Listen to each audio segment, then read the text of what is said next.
that are trying to forge that path? Yes. Unfortunately, what we have now is literature that, because we've never had it in Islamic societies really, an idea that people have a fixed identity with regard to their sexuality. It's been more that people perform acts and incline one way or the other way. And so on the one hand, this is good because there's not a criminalization of desire, but on the other hand, this doesn't leave a room for same-sex couples to engage in acts of sexual intimacy, right?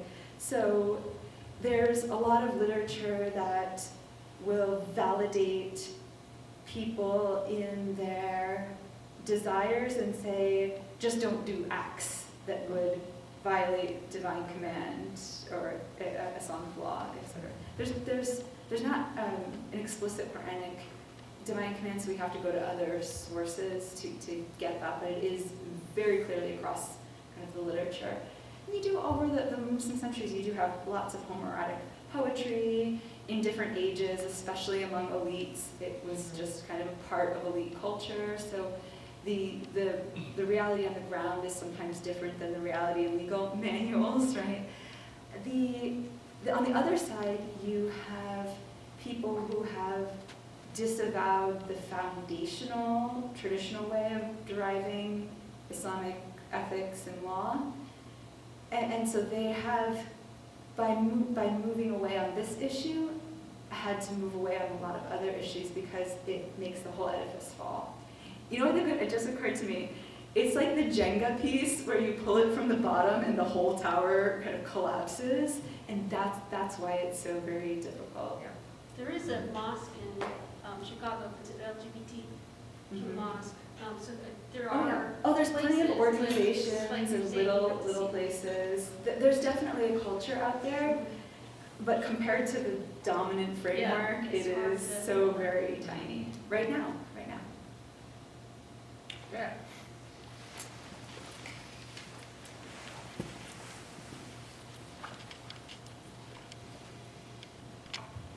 If you answer this, I'm going to nominate you for a Nobel Peace Prize. Oh, I'd like one of those.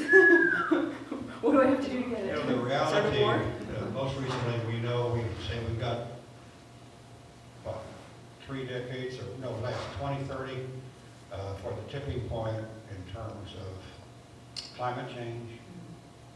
And along with that, is people beginning to more and more say, we've got to deal not just with consumption, but population. So how do the Abrahamic faiths really got to deal with this? Because we are in total confusion, both Christian, I don't know if the Jewish is as much, and I think Islam, is how do we say there is a limit to population? There's a limit to consumption. Now, where do we find that within our faith traditions in a way that can be convincing? Because there is a limit. There is a limit. And to say so is to live in delusion. And I hate to see faith traditions promulgate that delusion. That's such a rich question, and to connect consumption and overpopulation. So I'll say in Islamic sources and the Islamic law, you can be in a marriage and not have children in Islam, and culturally that might be stigmatized, but religiously that is not at all a stigma. And also contraception in Islam and Islamic law, it's fully authorized with the exception of contraceptive measures that completely prevent reproduction, except in cases where sometimes mothers cannot have another child or else it would endanger their health, and that's allowed. But I couldn't just on my own desire, and there's a technical term for this, but I'm not thinking about it, but have my tubes tied. But I could use any other form of conception. So there's not a command to reproduce. There's not an expectation that marriage will lead to reproduction. It's kind of thought, well, it could, it does a lot of times. But this idea of affection and mercy is actually put forth as the first role of spouses. So that's On overpopulation, I think it's not, you have to appeal to cultural sensibilities much more than religious ones, strictly speaking, on this. But to find the impulse to say to people, consider this as an ethical issue.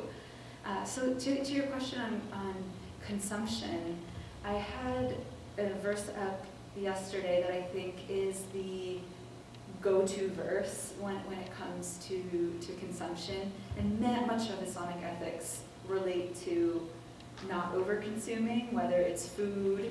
The Prophet, in one of the hadiths, says, 1/3 air in your stomach, 1/3 fluid, 1/3 food. Like that's the prophetic formula for eating, for instance. And the prophetic example is you're so generous that you're not really accumulating because you're giving of what you have in surplus. So that's the prophetic example.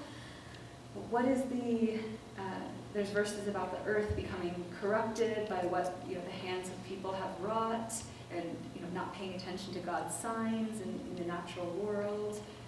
So there's a lot there that can be built into an eco-theology.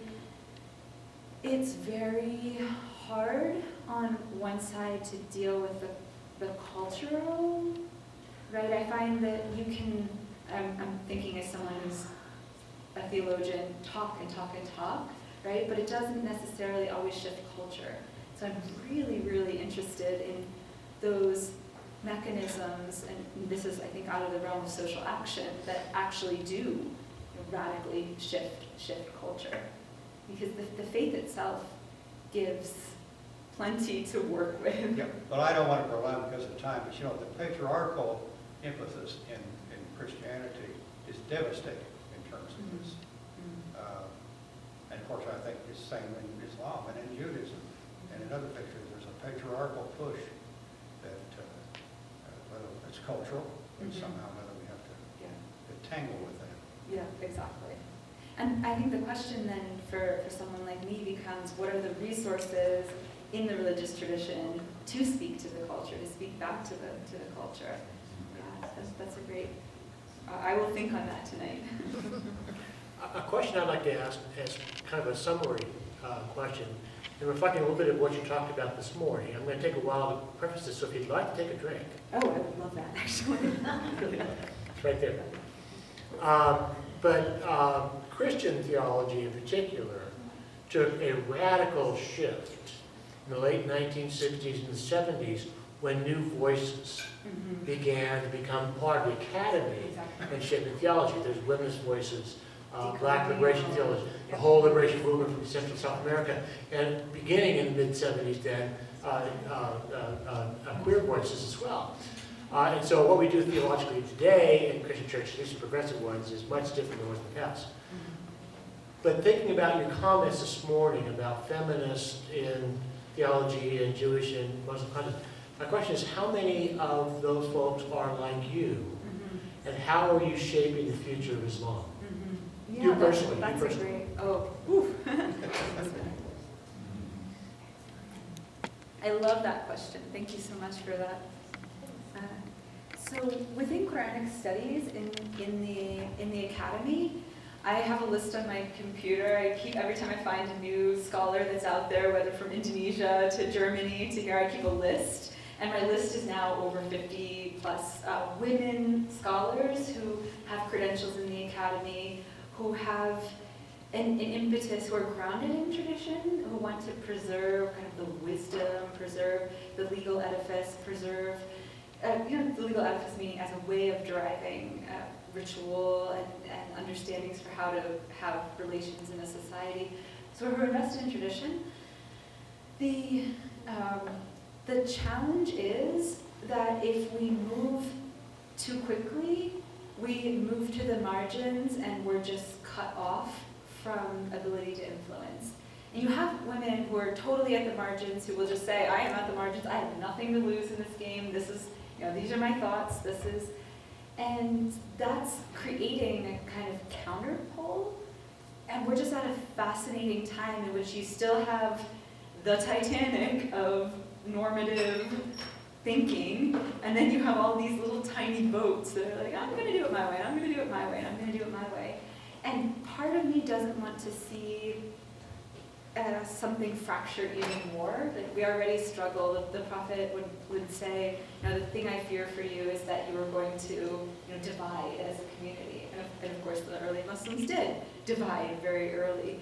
And so I don't want my work to be a further division, because in a theological sense, if I face my Creator and I've caused division in the community, that to me feels like something that would not be on my good deeds, right? So that's why I'm so very cautious and careful, and why I have to sort of take this cautious position right in the middle.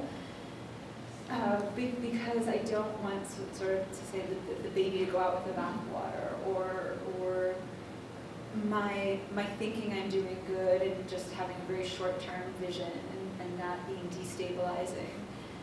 So I have to be very, very convinced of a position. Like I have no trouble saying the Qur'an is deeply, deeply egalitarian.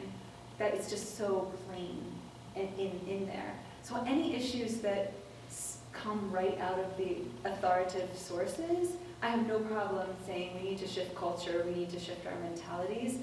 But when the reform that general society would have us move in, or contemporary kind of normative ethics would have us move in, when it goes in a contracurrent, I just move so much more slowly. And it could be that I look back on life and say I should have moved more quickly, or it could be that I look back and say I'm glad that I was cautious and slow in this. And other people are moving faster, and they're very, at the same time, there's still a huge groundswelling of traditionalism, and it has a very, very beautiful forms of piety as well. So I don't want those forms to get lost, as well as we just kind of renovate very quickly and lose the classic kind of beauty of the thing. That's such a good question, though. Thank you. This has been so very, very rich, and you're right on point in terms of the issues that I'm thinking of at this very moment as I write and read day to day. Well, we certainly thank you as well, and for enriching our lives and broadening our understanding of the holy and the world in which we share together. So we thank you so much for your visit here. We thank you all for joining us this evening. We do encourage you, one, to come up and talk with her, and two, buy a book and bring it up to her to sign it for her, all that kind of stuff. But we thank you all for being here as part of our program this evening as well. Selling them at the author price that I buy them for. My daughter was outraged to know that I had to buy my own books, because she saw me work hours and hours and hours. Like, how do you have to buy your own books? But of course, right, the presses have their own cost. But I'm trying to make them as accessible as possible, because for me it's flattering when they're used and when they're appreciated by people. So thank you so much for having them on offer. And thank you so much for listening to me.